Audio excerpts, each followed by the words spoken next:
Hello friends, exercise 6.2 का part 2 में आपको पढ़ाने जा रही हूँ। इससे पहले पार्ट 1 में क्वेश्चन नंबर 1 से क्वेश्चन नंबर 5 तक मैं आपको पढ़ा चुकी हूँ, तो आप हमारे चैनल पर जाकर उसको देख सकते हैं। ठीक है, चलिए क्वेश्चन नंबर 6 देखिए। आकृति 6.21 में, अब जो ये आकृति बनी हुई है साइड में, ये आपको दिख रही है, ये 6.21 है। आप बुक में देखिएगा। ठीक है, तो यहाँ पर हम 6.21 ऐसे डाले दे रहे हैं। में क्रमशः, अब क्रमशः क्या बोला है? ओपी, तो ओपी कहाँ पर है? ये देखिए, पी ओ। ठीक है, ओपी या पीओ एक ही बात है, तो ये वाली लाइन को बोला गया है ओपी। फिर बोला है ओ क्यू। ओ क्यू कहाँ है? ये रहा ओ क्यू।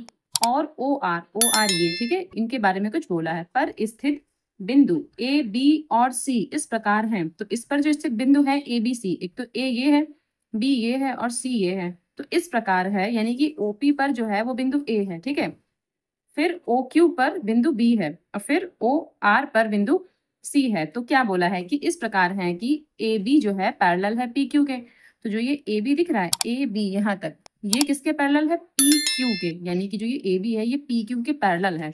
तो जब ये इसके पैरेलल है तो यहाँ पर एक त्रिभुज ये बन रहा है, छोटा सा ये वाला त्रिभुज दिख रहा है आपको, ये त्रिभुज बन रहा है। तो बस इस त्रिभुज में हम समानुपातिकता प्रमेय लगा देंगे। समानुपातिकता प्रमेय लगाएंगे तो कैसे? फिर O A upon A P बनेगा is equals to O B upon D Q बन जाएगा। तो जहां पर इसका यूज होगा वहां पर इसका यूज कर लेंगे। ठीक है, एक तो ये बोला है। दूसरा क्या बोला है कि जो ए सी है पैरेलल है किसके? पी आर के। तो जो ए सी है, अब देखिए ए सी कहाँ पर है? ये ए है, ये सी है, अभी किसके पैरेलल है? P R. पी आर ये लाइन है, तो जो ए सी है इस पी आर के पैरेलल है। तो इसका मतलब क्या? अगर इस छोटे से त्रिभुज की बात करें हम, तो इसमें क्या, अगर समानुपातिकता प्रमेय लगाएंगे तो फिर O A upon A P is equals to क्या हो जाएगा? O C upon C R. ठीक है, तो ये भी हो जाएगा। चलिए, हमें क्या शो करना है? दर्शाइए कि बी सी है, तो बी सी क्या है? पैरेलल टू क्यू आर, ये हमें शो ऑफ करना है। यानी कि जो ये बी सी है पैरेलल टू क्यू आर, ये हमें दिखाना है कि ये भी होना चाहिए। अगर ये इसके पैरेलल है, ये इसके पैरेलल है, तो हमको ये दिखाना है कि ये वाली जो भुजा है इसके पैरेलल है, यानी कि ये समांतर है। ठीक है, चलिए देखिए कैसे करेंगे। सबसे पहले जो हमको दिया है, सबसे पहले हमको क्या दिया है कि जो ए बी है वो पैरेलल है पी क्यू के। तो बस लिखेंगे, यहीं से शुरू करेंगे इसका आंसर, यानी कि सॉल्यूशन या फिर आंसर कुछ भी आप डाल दें यहाँ पर। चलिए, सबसे पहले क्या है कि जो ए बी है पैरेलल है पी क्यू के। ठीक है, A B parallel P Q, सबसे पहले तो ये लिख देंगे। अच्छा, ये किस त्रिभुज की बात कर रहे हैं? तो ए बी ये रहा और पी क्यू ये, यानी कि हम इस त्रिभुज की बात करेंगे। त्रिभुज क्या है? तो त्रिभुज ओ पी क्यू में, या फिर पी ओ क्यू कुछ भी लिख लीजिए, तो हम पी ओ क्यू ही लिख लेते हैं। पी ओ क्यू में तो इसमें क्या लिख सकते हैं कि O A upon A P. ठीक है, तो पहले तो लिख लेते हैं कि समानुपातिकता प्रमेय से,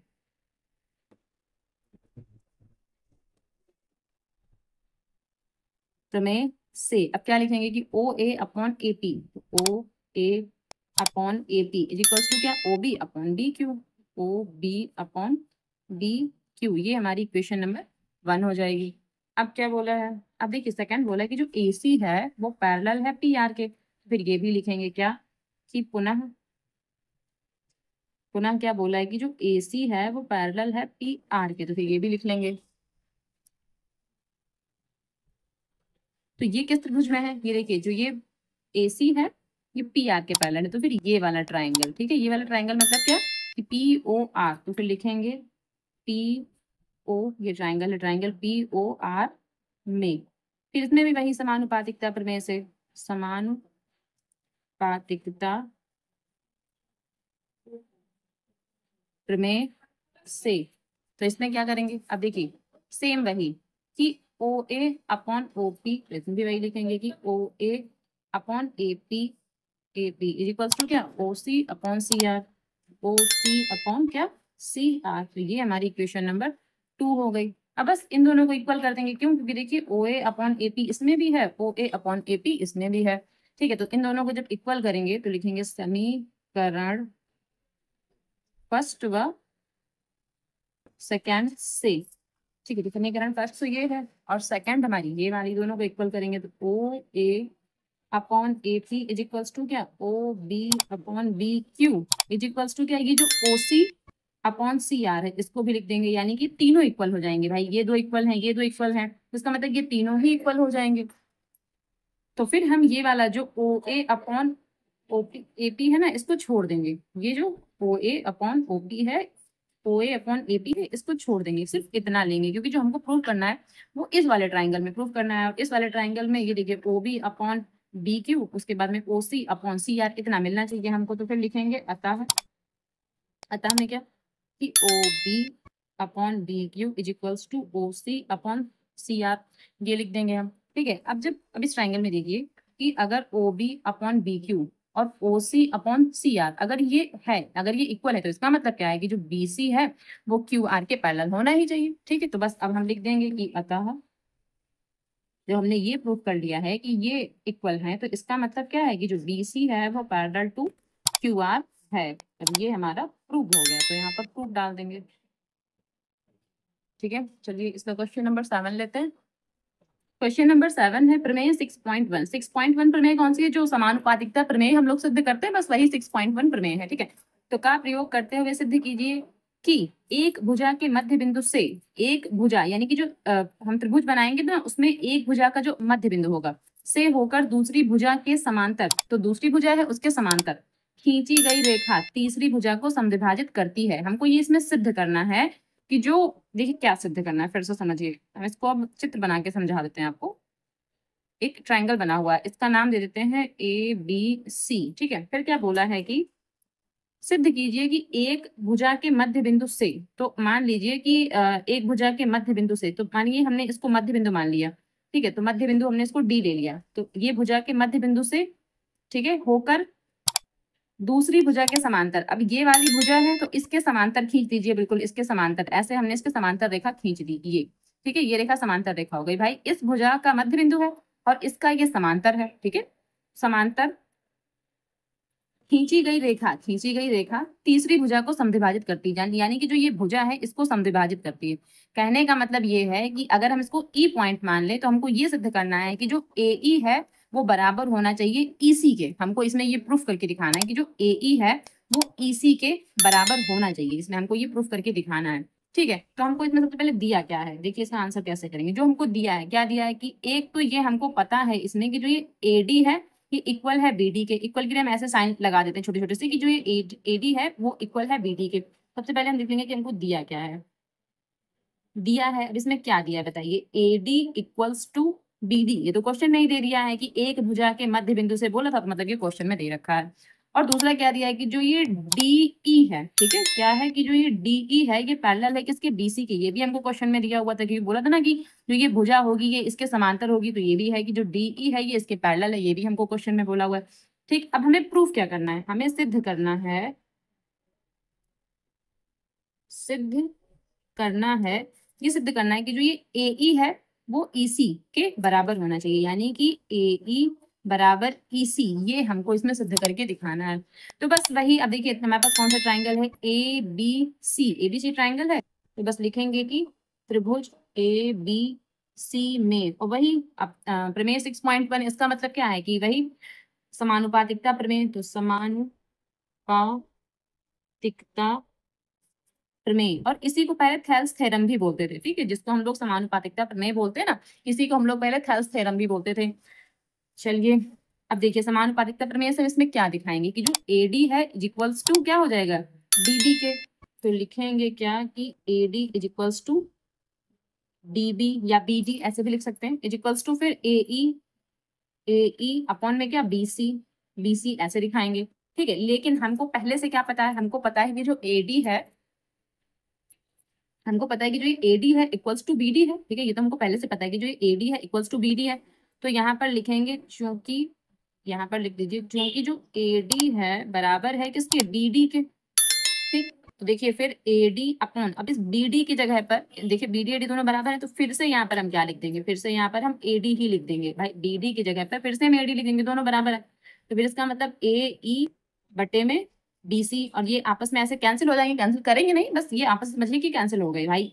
ऐसे करके कट करते हैं ना हम लोग, तो बस यहाँ पर आप सीधे 1 लिख दीजिए, तो कैंसिल मत कीजिए, क्योंकि आप सिद्ध कर रहे हैं, सिद्ध में ज्यादा काट पीट नहीं की जाती है। तो फिर AE बटे BC, देखिए थोड़ा सा गलत हुआ, यहाँ पर EC लिखना था और हमने BC लिख रखा है, ये थोड़ा सा मिस्टेक है, ठीक कर लीजिए इसको।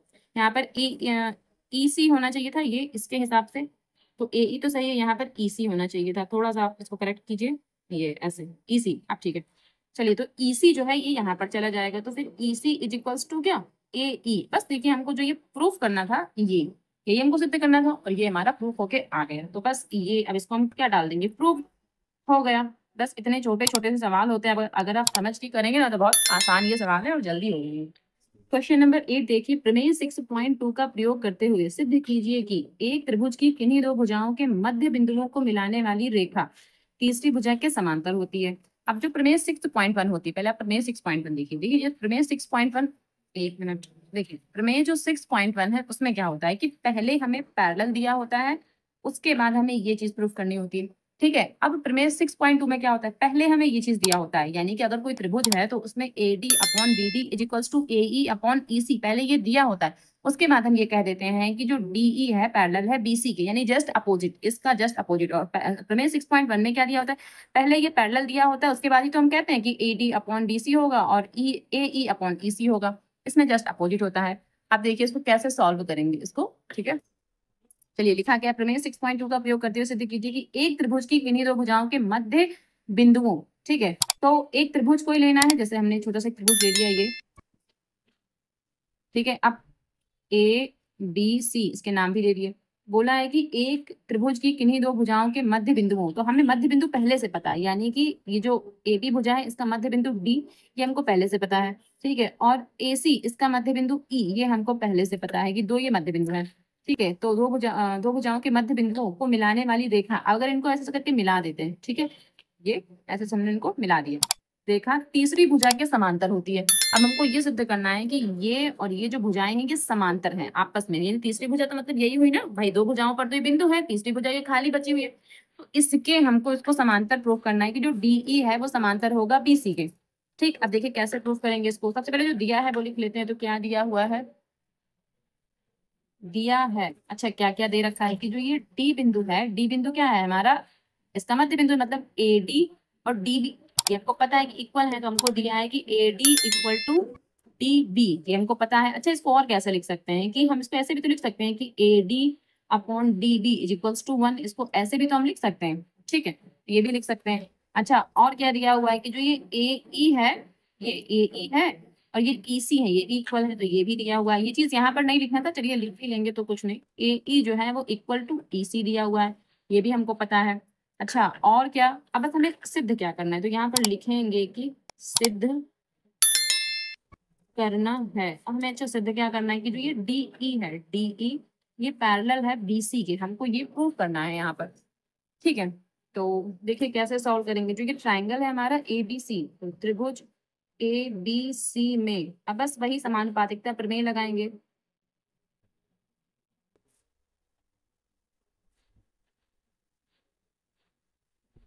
तो समानुपातिकता प्रमेय क्या होती है कि AD जो है, ठीक है, AD अपॉन DB, तो लिखेंगे कि AD upon DB is equals to क्या, AE अपॉन EC, तो AE अपॉन EC ऐसे लिख देंगे।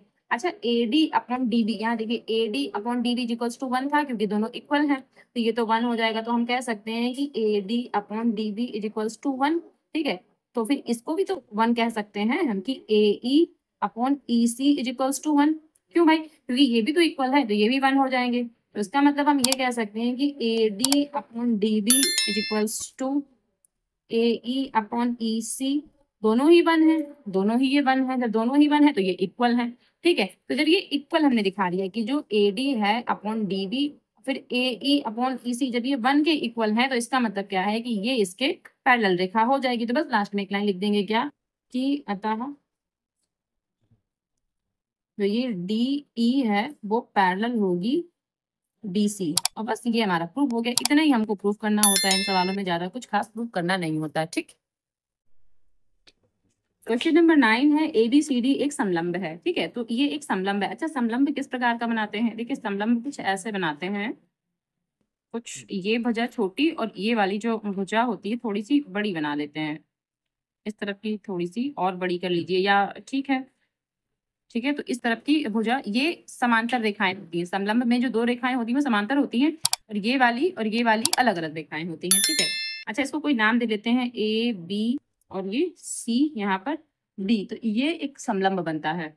अच्छा और समलंब में क्या होता है कि जो ये विकर्ण होते हैं ऐसे करके विकर्ण भी बने हुए होते हैं, ये यहाँ पे टच होगा, ठीक। अच्छा बोला क्या है इसमें AB पैरेलल DC, और देखिए AB जो है ये ए बी है और ये डी सी, तो डी सी पैरेलल है दोनों, तो A B parallel D C, ठीक है। तो पहला तो पॉइंट ये है, तथा इसके विकर्ण परस्पर बिंदु ओ पर प्रतिच्छेद करते हैं, यानी कि अगर हम इस पॉइंट को बिंदु ओ मानते हैं तो जो इसके दोनों विकर्ण है, एक ये वाला और एक ये वाला, दोनों बिंदु ओ पर प्रतिच्छेद कर रहे हैं, क्यों, एक तो ये दिया हुआ है। अब हमें क्या शो करना है, दर्शाइए कि ए ओ यानी कि ये अपॉन बी ओ, यानी कि ये A O upon B O is equals to बोला है कि सी ओ अपॉन डी ओ, ठीक है। ये हमें शो ऑफ करना है, लास्ट में दिखाना है, सिद्ध करना है। देखिए तो कैसे करेंगे, सबसे पहले देखिए क्या लिखेंगे, हमारे पास क्या क्या दिया हुआ है, तो दिया है, अच्छा क्या क्या दिया हुआ है कि ए बी जो है पैरेलल डी सी, ये डी सी बना हुआ है, ठीक है। ये थोड़ा सा मिस्टेक हुआ है, लेकिन ये डी सी बना हुआ है। तो जो ए बी है वो पैरेलल है डी सी के, ये A B parallel D C हमको पता है, तो हम सबसे पहले लिखेंगे कि A B parallel D C. और क्या दिया हुआ है, और हमें क्या दिया हुआ है कि जो विकर्ण है, जो विकर्ण है ए सी, और भाई दो विकर्ण है, कौन कौन से, एक तो ये ए सी है, एक बी डी है, तो ए डी और बी डी ये क्या कर रहे हैं, ये ओ पर प्रतिच्छेद करते हैं, तो लिखेंगे कि ओ पर प्रतिच्छेद करते हैं, ऐसे लिख लेंगे। अब देखिए इस चित्र में सबसे पहले कंस्ट्रक्शन करेंगे, क्या कि ऐसे छोटा छोटा छोटा छोटा, कहीं पर भी आप इस तरफ डाल सकते हैं, इस तरफ कहीं पर भी। तो चलिए हमने इस तरफ एक ऐसे लाइन ड्रॉ कर ली, और ये लाइन कैसी होगी, इस ए बी के पैरेलल या फिर इस डी सी के पैरेलल, किसी भी एक के पैरेलल हमें लाइन ड्रॉ करनी है। पैरेलल लाइन तो आप जानते ही होंगे, ऐसी लाइनें जो आगे बढ़ाने पर कहीं नहीं मिलती उनको पैरेलल लाइन बोलते हैं। और इस पॉइंट को हमने ई मान लिया है, ठीक है। तो अब हम क्या लिखेंगे कि बिंदु, ठीक है, ओ से, भाई ये ओ है तो जो हमने किया वो भी तो लिखेंगे कि बिंदु ओ से ओ ई समांतर ए बी, यानी कि O A parallel A B लिख सकते हैं, या फिर आप ऐसे लिख सकते हैं कि ओ बी पैरेलल ओ ई पैरेलल डी सी, आप ऐसे भी इसको लिख सकते हैं, ठीक है। तो रेखा खींची, तो ऐसे भी हम इसको लिख सकते हैं।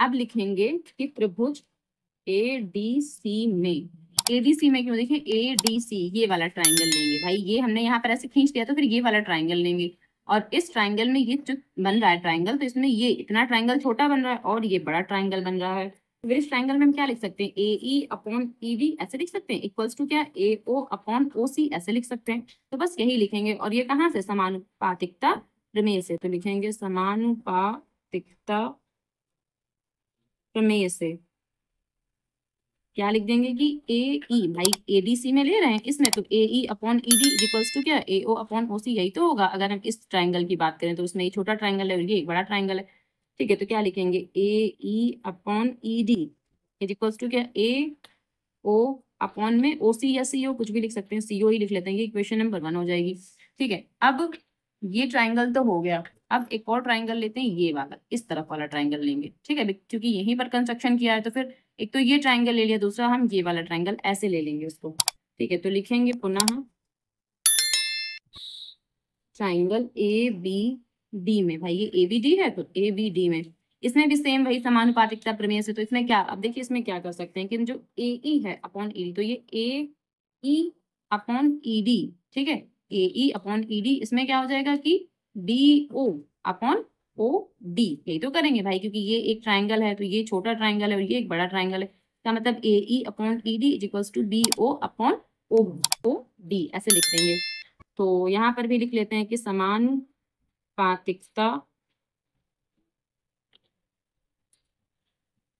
प्रमेय से क्या लिखेंगे कि ए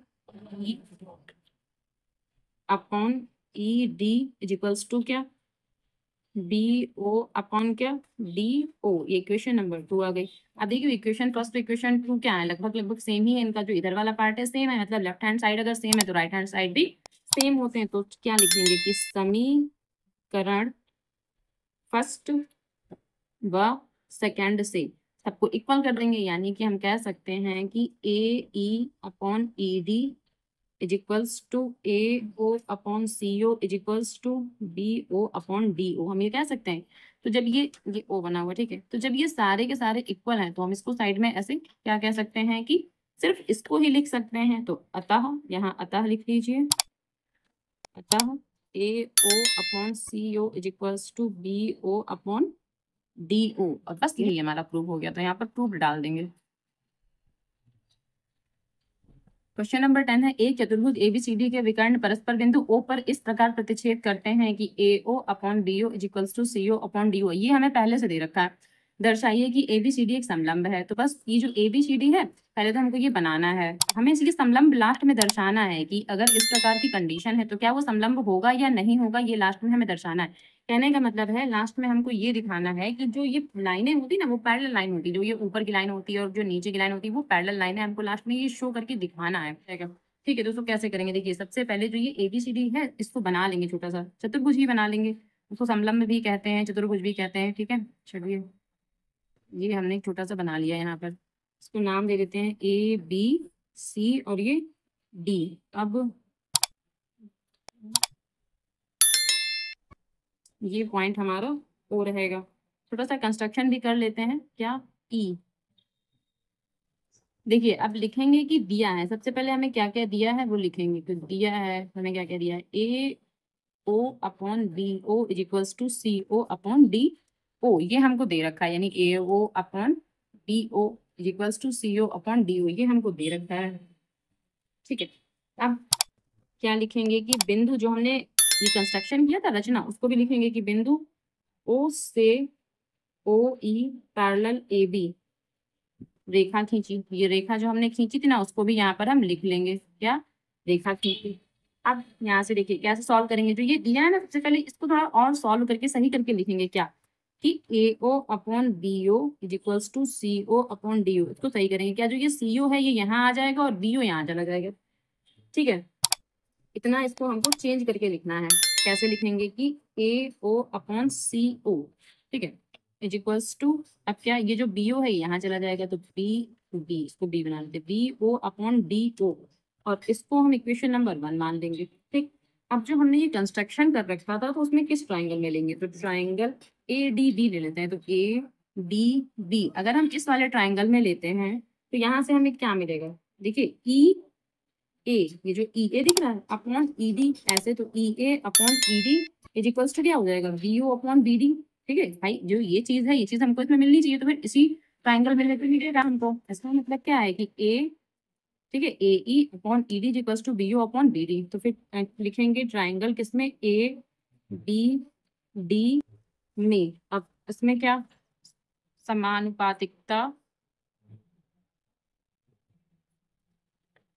प्रमेय से, समानुपातिकता प्रमेय से दिखाएंगे। क्या दिखाएंगे कि EA अपॉन ED, ठीक है, इज इक्वल्स टू क्या BO अपॉन DO। ये हमारी इक्वेशन नंबर 2 हो जाएगी। ऐसे दिखा देंगे इसको। अब लिखेंगे समीकरण 1 व 2 से। समीकरण 1 व 2 से ये सारे ही इक्वल हो जाएंगे भाई। ये जब इक्वल है तो फिर ये भी हमारे इक्वल हो जाएंगे।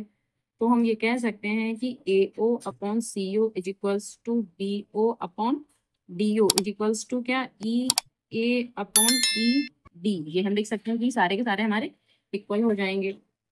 तो हम ये कह सकते हैं कि जो OE है, ठीक है, जो OE है वो पैरेलल होगा DC के। तो हम ये कह सकते हैं। और क्या कह सकते हैं कि और जो OE है वो पैरेलल होगा AB के। भाई जब ये सारे इक्वल हो रहे हैं, ठीक है, जैसे कि BO हो रहा है, ये BO है, ये DO, ये फिर ये अपॉन ये, तो इसका मतलब क्या कि ये लाइन पैरेलल लाइन है। ठीक है, तो जब ये OE वाली पैरेलल लाइन इसके है और ये OE पैरेलल लाइन इसके है, ठीक है, देखिए जब ये OE पैरेलल लाइन इसके है और OE पैरेलल लाइन इसके भी है, इसका मतलब ये दोनों भी आपस में पैरेलल लाइन ही तो होंगी। तो बस वही यहाँ पर लिखना था कि OE पैरेलल लाइन DC है और OE पैरेलल लाइन AB है।